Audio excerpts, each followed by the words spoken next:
The Honorable Justices of the Supreme Court of the State of Iowa. Hear ye, hear ye. The Honorable Supreme Court of the State of Iowa is now in session. Thank you, everyone. Please be seated. Three cases will be submitted this morning for decision by the court. They are Karen McQuistion versus City of Clinton and others. Second case is Planned Parenthood of the Heartland and Jill Meadows versus the Iowa Board of Medicine. And the final case is State of Iowa versus Patrick Nicoletto. That last case is now submitted to the court without argument, and we'll now hear the arguments in the McQuistion case. Ms. Conlin.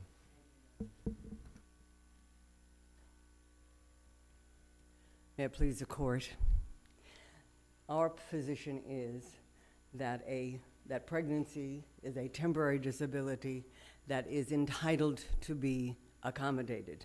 Our position is based on the very words of the statute governing this issue, and we believe that it is the correct and indeed the only position. Let me begin with a little history of Karen McQuistion herself. She had been a very successful firefighter for 10 years before she got pregnant. When she immediately upon learning that she was pregnant, she notified her battalion chief and the chief of the fire department and asked for an accommodation. Obviously, firefighters wear heavy gear. They are exposed to toxins. There would come a time in her pregnancy when for her to be in that heavy, first of all, she couldn't get into it. That was what really caused her to ultimately be unable to continue her duties. But the toxins and the other things to which she would be exposed were things that she could not endure safely for her own health and for the health of her child.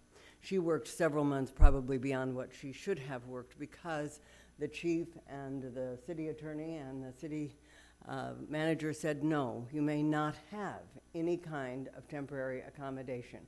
We grant leave to people who are injured on the job. Pregnancy is not ever, as far as I can think, an injury that occurs on the job. So therefore, we don't care. Even though we have light duty available, even though you can do the light duty, you may not be assigned light duty. You're going to have to quit working. And indeed, that is what happened to Karen. But the fire department didn't have a policy to allow persons injured off the job to get light duty. So why is there an exception for pregnancy? Well, Your Honor, the fire department has a policy. The city of Clinton has a policy written down that says that people injured on the job are entitled to light duty, people injured off the job are entitled to disability. The law itself says that if you provide any temporary disability, you must provide it for pregnant women. Those are those are the words of the statute. What's the specific language you're relying on there, Ms. Conlin, in the statute? Could you help me? Yes. What's the specific language? The specific language in the statute that we rely on, Your Honor, is from section 2. Fucking 2B, right? Yes, Part B. exactly. Thank you, Your Honor. And That's where exactly. in B exactly? It says in this that disabilities caused or contributed to by the employee's pregnancy or other types of things for all job-related purposes are temporary disabilities and shall be treated as such under any health or temporary disability insurance or sick leave plan available in connection with such employment. It just says that right out. But they treat temporary disabilities for people who are not pregnant the same way as they treated this young lady. The fact is that nobody gets light duty unless the temporary disability is caused on the job. Well, Your Honor, from the history of the interpretation of the Iowa Civil Rights Act by this court, beginning in 1975, with Parr and McCarthy, or Cedar Rapids School District versus Parr and McCarthy, this court has held what I think is both common sense and biological, and that is that when you treat somebody who is pregnant, you are inevitably treating only women. So unlike the United States Supreme Court, which got that wrong, frankly, which in the Gilbert case said, you can treat pregnancy however you want. You are not discriminating on the basis of sex. This court has always gotten it entirely correct. And that case was decided by the court in 1975. Gilbert was... If we adopt your argument, though, and say that women who are pregnant, it's a temporary disability and they have to have given light duty, what about the guy who breaks his ankle and can't work? I mean, doesn't he now have an equal protection claim against the fire department because, and that's the basis of sex, men have rights too, that they're being treated unequally and they should be getting temporary disability? I mean, if you're gonna start allowing temporary disability for off-the-job injuries. Your Honor, having a broken ankle is not a protected class. Being pregnant, being female is a protected class. The legislature has already decided that issue. And the United States Supreme Court has the issue pending before it under the Pregnancy Disability But they Act. have different language. They have Yes. language that, it strikes me, supports your argument very well because it says because of sex includes pregnancy. It's very direct and straightforward. We have this language that says you need to treat pregnancy like other temporary disabilities. That's If I may, different Your Honor. language, right? Yeah, that is exactly the language. I know that language because with Manette Doder, I wrote that language. And it was after the Supreme Court decided Gilbert, the PDA, the federal PDA was passed, we came back to this court in Quaker Oats and said, you mean you want to change your minds now? Because in the case you relied on principally, which was the Gilbert case from the Fourth Circuit, which was decided in favor of the pregnant woman, that case has now been reversed by the Supreme Court, and this court said, no, we understand that being pregnant is incident to the female sex, and therefore whatever you do with respect to pregnancy, you do with respect to only women. Counsel, what's the significance of the fact that the city does allow light duty for pregnant police officers? What that tells us, Your Honor, is that light duty is available, that light duty is possible, that there's no imposition on the city that is not reasonable. There's no undue hardship on the city to provide temporary light duty work for women who are temporarily disabled as a result of pregnancy. What should we make of the fact that light duty is provided to police officers because of a collective bargaining agreement that doesn't apply to firefighters? Well, Your Honor, if light duty is, if we take the position that the contracts are totally immaterial in this case, and this court has so decided in a number of cases, you cannot bargain away your individual human rights. And in this case, the city permits light duty for pregnant police officers. But was there evidence in the record that there was, in fact, a light-duty job available in the fire department? Yes, Your Honor. There's no denial. At the time she requested it? Yes, Your Honor. There's always light duty available in the in the fire department because there are always things that need to be done that are not heavy work. When there's no light duty person, regular firefighters perform those duties. But when there is someone who needs light duty, they are assigned to the person who needs light duty. I don't think there's any contest about that, Your Honor. There are several affidavits in the record that would support that issue. Well, let me ask you, it seems to me you've got a number of different theories. And I think... I'm hoping one of them will work, Your Honor. Well, I'm sure you are. But what I think we need to be careful of is we don't want to conflate the separate theories and the legal requirements of one theory be important to another. You started out by saying that the statute describes pregnancy as a temporary disability, and therefore, you said, was entitled to reasonable accommodation. That is in large part a fact-based theory. What's a reasonable accommodation? Price Waterhouse has no application to an accommodation case as far as I can tell. But I have two questions related to the accommodation theory. Number one, there's some issue as to whether it's preserved, and I'd like you to address that. As to whether the accommodation theory has been preserved, because it's really a disability claim. I mean, the claim, I think the preservation suggestion as well, you didn't really say that pregnancy is a temporary disability that needs to be accommodated. I think that was the whole issue from the very beginning, Your Honor. I'm surprised to hear you say that. I certainly hope that we did preserve the issue, because that is the issue.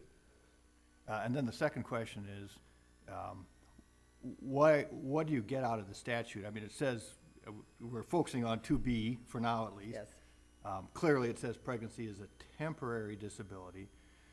Does that, in your mind, necessarily mean that the reasonable accommodation apparatus of Cerro Gordo kicks in just Yes.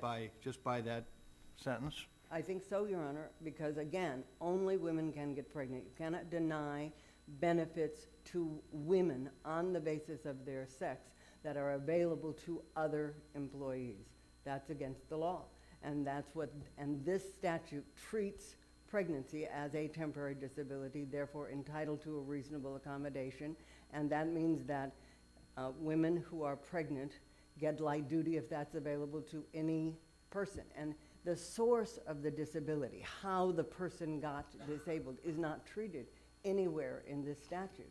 It is just flat out says it's a temporary disability, and because of the law now that protects disabilities, that disability is entitled to a reasonable accommodation.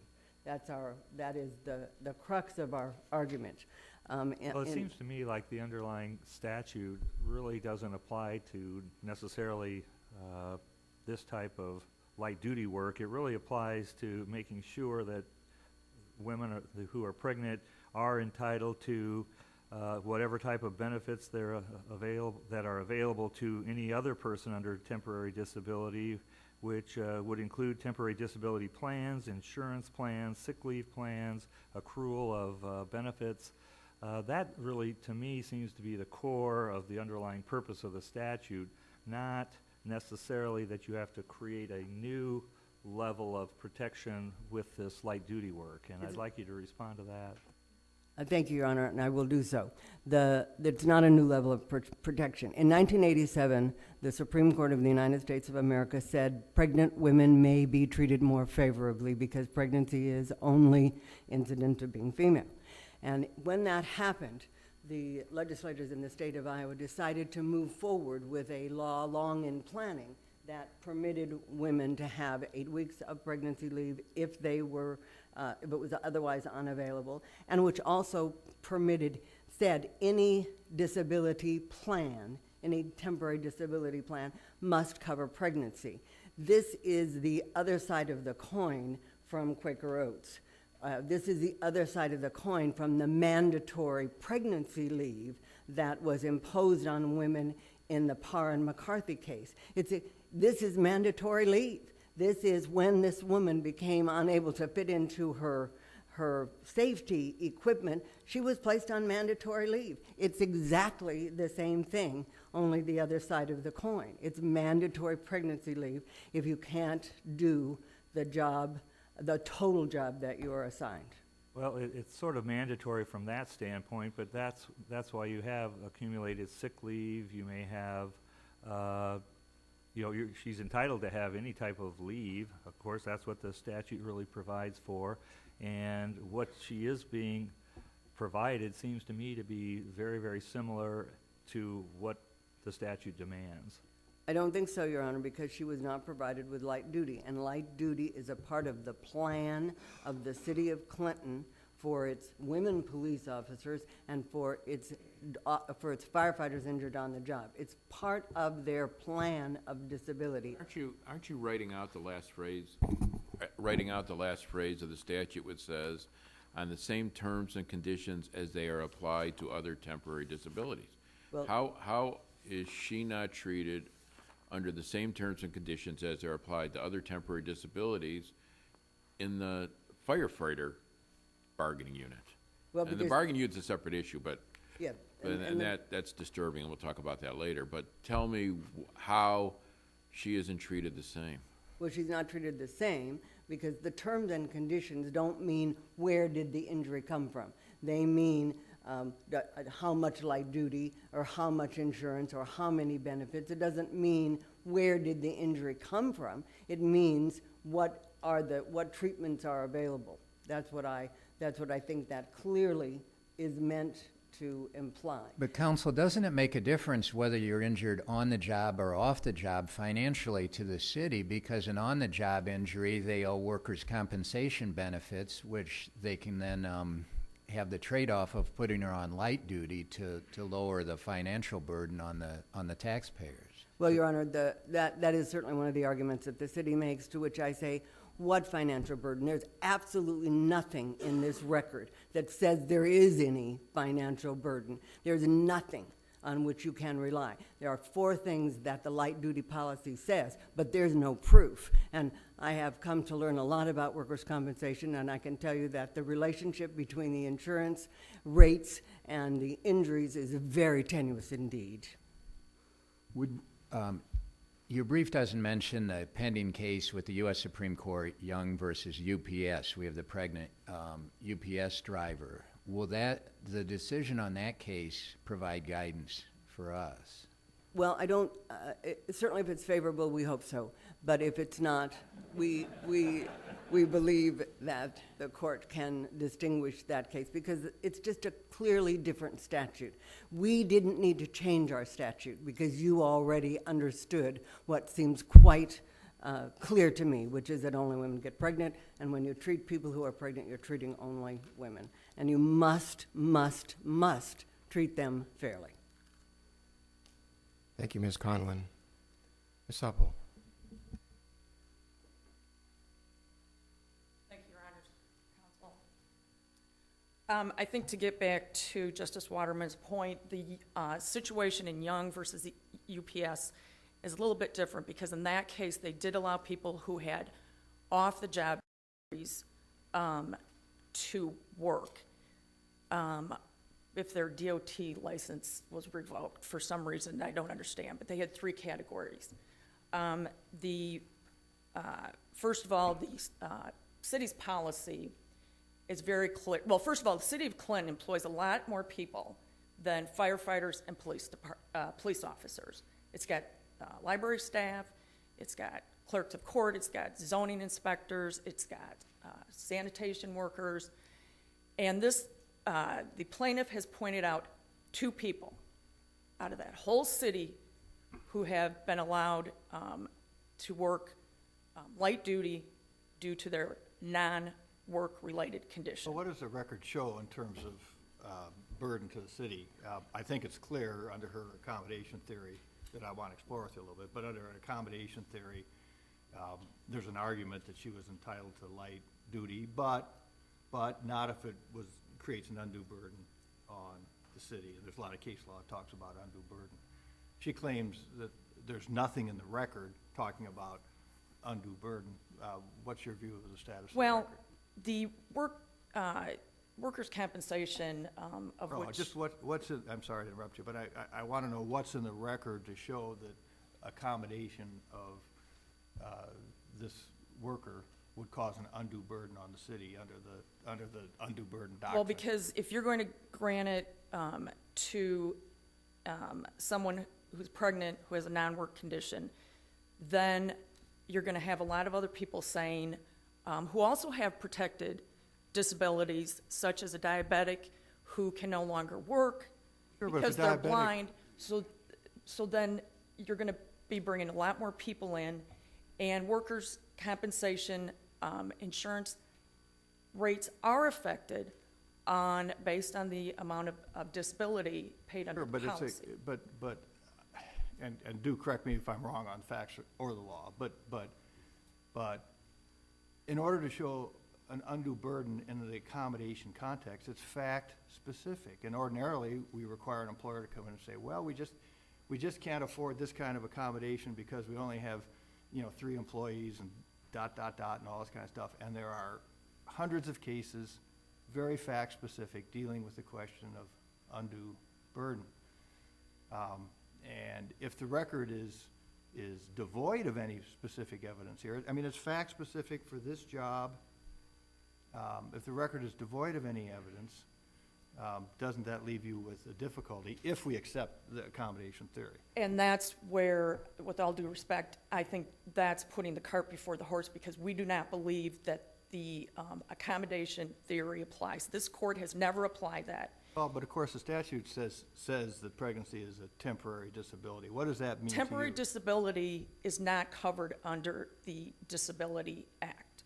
So these cases have always been treated, pregnancy discrimination cases addressed by this court and the appellate court have always applied the McDonnell-Douglas paradigm analysis, which the district court applied here.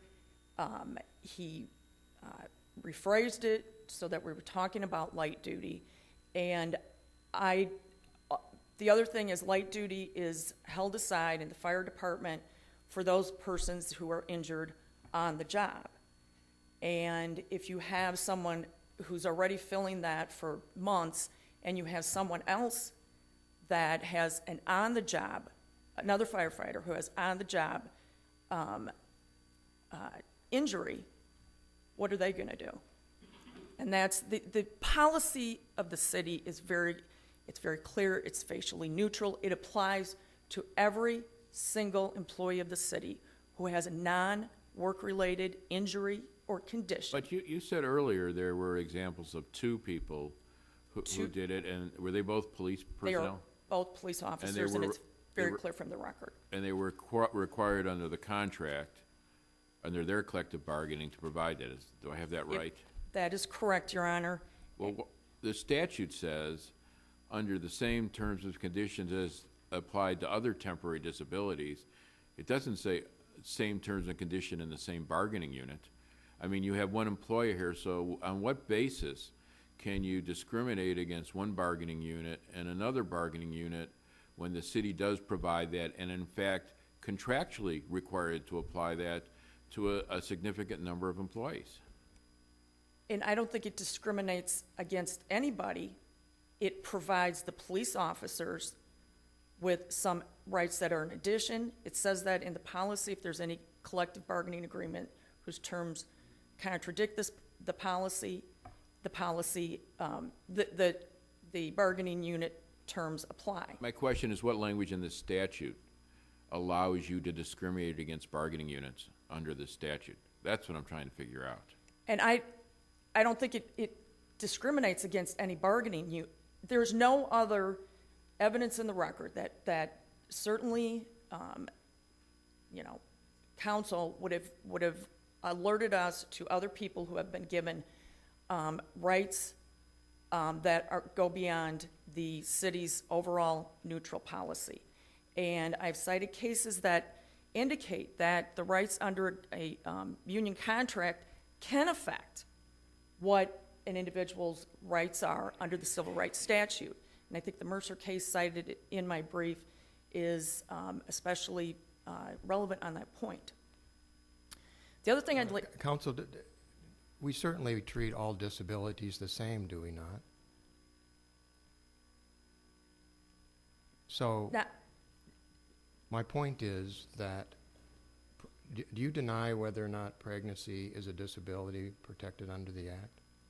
Pregnancy is a temporary disability, Your Honor. There's a difference, and that's cited in the cases, that pregnancy is a temporary disability. Protected under the Act. Protected under this Act, and you have to determine what are the same terms and conditions. That phrase, I feel, is very important, as is other temporary disabilities. And this court in Atwood, in my opinion, decided this very issue and said you look at a pregnant employee's rights dependent on who they are similarly situated to. Well, but the city is able to provide an accommodation of light duty to an injured firefighter. So there are light duty jobs available in the fire department. Would that be right? That is correct, Your Honor. And those are reserved for those who have firefighting injuries. But physically, they have those jobs available, but they're not available for a disabled person? Is that what you're arguing? It depends. If it's a disabled person, such as the diabetic whose sight is failing, and they were a sanitation driver, that is not an on-the-job disability, and they would fall under this policy. Well, let's say that a firefighter was then raped in the firehouse by someone while she's on the job. Would she get light duty then if she carried that? I believe that would be under the Iowa Workers' Compensation Statute, would be an on-the-job injury, So in that instance, the city would accommodate the because it happened firefighter. on the premises of the fire station. which Should are it make city- any difference where the disability, is revealed, and whether or not the city provides an accommodation? Well, the policy is clear, and if it's an off-the-job injury, you're not entitled to light duty. So you have to, Well, I understand the policy, but doesn't the policy reveal that there is in fact, whether the policy applies or not, the policy reveals that in fact there are light job duties available for injured firefighters? yes, there are, Your Honor. I'm not disputing that whatsoever. But it's when are they entitled to that light duty work?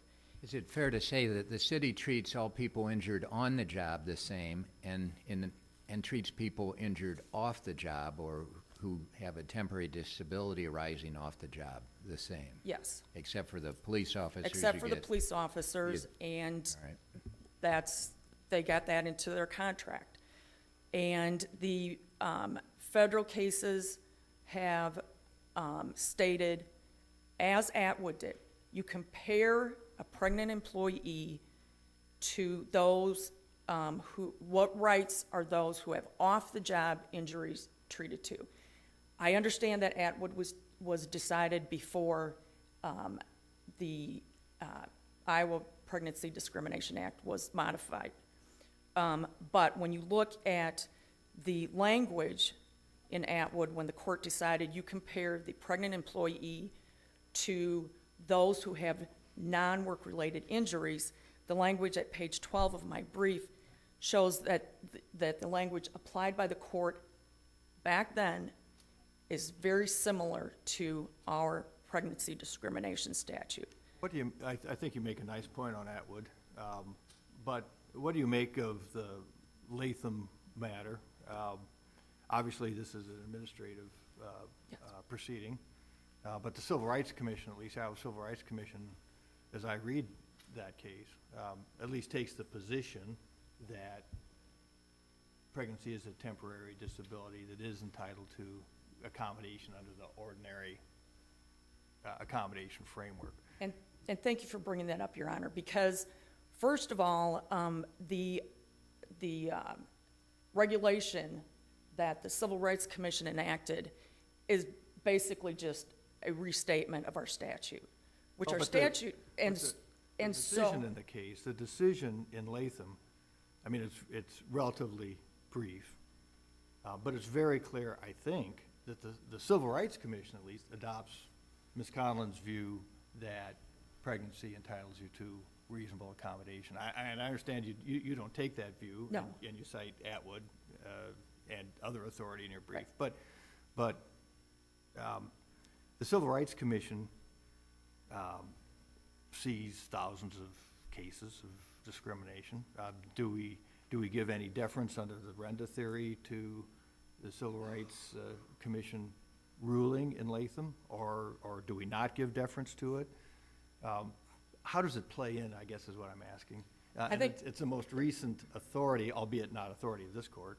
And I'm glad you brought that up, Your Honor, because this court, as just stated last Friday in the Dindinger versus Allsteel case, made it very clear that you look carefully to determine whether the Iowa Civil Rights Commission has been given any vested authority to determine, interpret the law. And I don't think this is any different than in the Renda case, where this court said the words employee, dwelling, have any special meaning to the Iowa Civil Rights Commission. And in Dindinger, you specifically said, first of all, you pointed out that the regulation didn't even answer the question posed, and I don't think the regulations in this case, answer the question because it's merely a restatement of the Pregnancy Discrimination Act. And the words temporary disability have no, don't require expertise, same terms and conditions. Those are words just like you addressed in the Dindinger case, which I believe involved the word personnel or personnel. And it's for this court to decide whether it's going to follow Atwood and apply the McDonnell-Douglas theory, which is applied in every other pregnancy discrimination case. And I don't believe this court is required to give deference to the Civil Rights Commission's decision that it's going to apply a completely different standard than this court has ever applied to pregnancy discrimination and sex discrimination cases. But of course, the disability is not a discrimination theory. The disability theory is based on the notion that people who qualify, and I understand you say that this doesn't qualify because it's temporary, but ordinarily under disability theory, the employer is required to accommodate. It's fact-specific. It's not discrimination. And Price Waterhouse has no application. I mean, I think you agree with that at least. Well, again, I think there's a very big distinction between disability and temporary disability.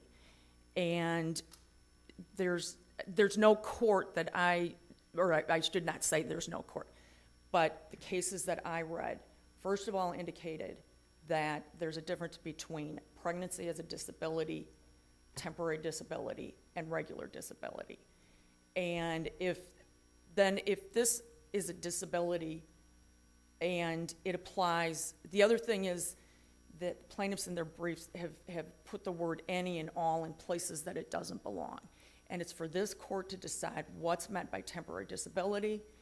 And Atwood decided that. The Elam case, which applied both the federal and the Iowa statute, followed the same arguments that I'm posing here. And that is that it's not a disability. It's sex discrimination. This court has always applied the McDonnell-Douglas.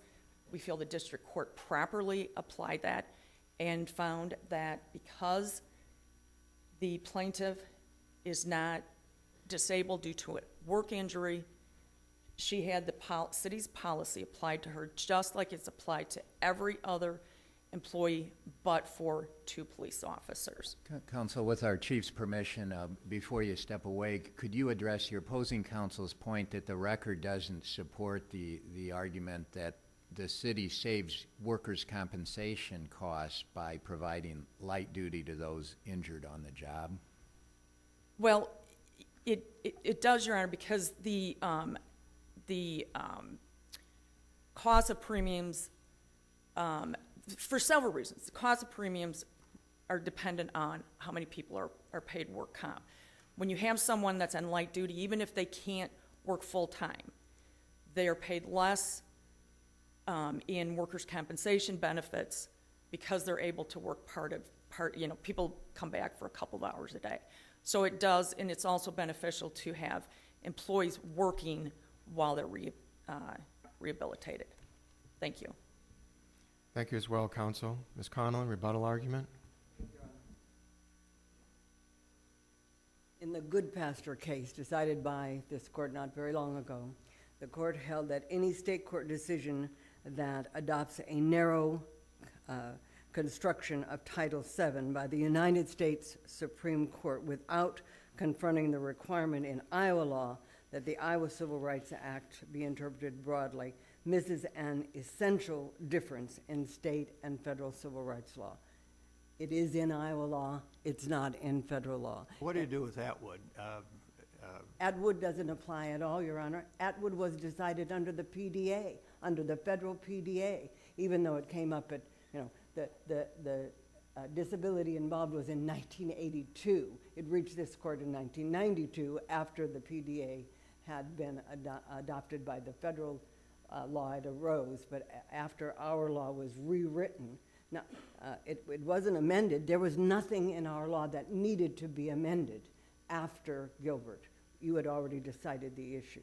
What about the argument, I'm sorry, I should speak in the microphone. What about the argument regarding temporary disabilities, and that is that if I understand the city's position, a temporary disability, it does not ordinarily entitle you to the apparatus accommodation and so forth. The statute does use the term temporary disability. What do you make of that argument? Well, I believe, Your Honor, that the council is confused between workers' compensation and the Iowa Civil Rights Act. The Iowa Civil Rights Act defines disability as a condition that causes the need for accommodation. I can't remember the exact definition. There's nothing in there about temporary or permanent. Those are the things that the court considers, that the employer and employee must consider. How long is it going to last? Those are factors that are considered in determining what's a reasonable accommodation. Nothing in the disability law, which was also adopted after 1987, nothing talks about a distinction between temporary and permanent disability, but nobody is ever permanently pregnant, and there's only one person on the Clinton Fire Department who can get pregnant. One single person. So the idea that this is some kind of a huge economic burden is just utterly ridiculous. The reasoning applies to all Clinton employees, right? Yes, it does apply to all. So Certainly it does apply all to the women in the city of Clinton Yes. workforce, this decision would apply, correct? I certainly hope so, and I hope indeed that the court's decision will apply to all women who are employed in the state of Iowa. Let me because ask it's you serious problem, let me ask you a Your Honor. question. Suppose a company had a policy that during your first year of employment, if you're temporarily disabled for any reason, you don't get paid leave. After you've been there a year, if you're temporarily disabled, you get, say, 2 months of paid leave. And that would apply to temporary disability due to pregnancy as well. Would that be legal? Because if you're pregnant during your first year of employment, you don't get the benefit. If you're pregnant after the first year, or if you're disabled after the first year, you do. Would that be legal? Isn't that kind of analogous to this collective bargaining situation? It is kind of analogous, Your Honor, and it is also analogous to Cedar Rapids School District versus Parr and McCarthy, because that's kind of how they did that. If someone was disabled in the first year of their employment by an employer, by something other than pregnancy, that employer would be required to engage in a process with the employee to see whether or not there was a reasonable accommodation. If it was a small employer, there would be all kinds of things to be taken into account about whether or not that disability, not pregnancy, should be accommodated by that employer. We think that women who are temporarily disabled by pregnancy are entitled to exactly the same consideration. Is it reasonable? Does it make an undue burden? If it does... You're talking about the disability theory. Under 2B, would that be legal? Because one could say that the same terms and conditions are not applicable. This employee over here gets paid leave for pregnancy or gets paid leave for other temporary disabilities, and I don't because I'm in my first year of employment. Would that be legal under 2B or not? I don't think so, Your Honor, for the same reason that I think would not be legal under the disability discrimination law. For centuries, women were considered marginal employees because of their fertility. Women were fired when they got pregnant. Women were sent home when they got pregnant. Women were not considered permanent employees because of their ability to get pregnant. This law, the 1987 law, was designed and intended to address the mythology around pregnancy and on what it means to the pregnant person, who are, as I have often said, only women. And it's very important, I think, to the economy of Iowa, to the women of Iowa, that people who are pregnant, only women, are fairly treated under the law. That was what 1987 law was designed to do, and unless the court interprets it to require a reasonable accommodation for all pregnant people, only women, then it won't do what it was designed and intended to do. If I may Ms. take Conlin, just... let me ask you a quick question before you step down.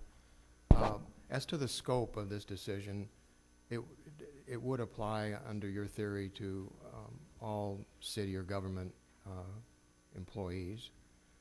But we're only talking about a window of time, are we not, where the disability, the pregnancy, prevents the person from performing the essential functions of her job, correct? Absolutely. And in some instances, that the pregnancy may not affect the essential performance of the function of the job, so those employees would not be affected. Is that correct? Absolutely, Your Honor. And in this case, Ms. McQuistion got to a point where she was unable to put on her firefighting uniform, and she decided that was at the point that she needed a reasonable accommodation? That's the point at which she could no longer avoid a reasonable accommodation, when she couldn't get her safety equipment fastened around her body. That was at about 7 months. That into- was so we're September talking 29th. About the burden to the city, and we're talking about maybe a 2-month period of time that the cities would have to accommodate firefighters and other people that have jobs that are physical in nature like that. Yes, Your Honor, we're talking about a very brief period of time and a cost of an extremely minimal cost. If I may be permitted just to add, with respect to my other two theories, which are equal protection of the laws and due process, we do not mean by not addressing those issues not to have waived them. We believe that both of those theories apply, though it certainly is not the issue that the court grappled with in Render, because there was no thought that the Constitution would not permit a remedy in this case. We believe that we are entitled as women to a reasonable accommodation of a condition incident only to women, and that is pregnancy. Thank you, counsel. The case then is submitted, and we'll now hear the arguments in Planned Parenthood of the Heartland.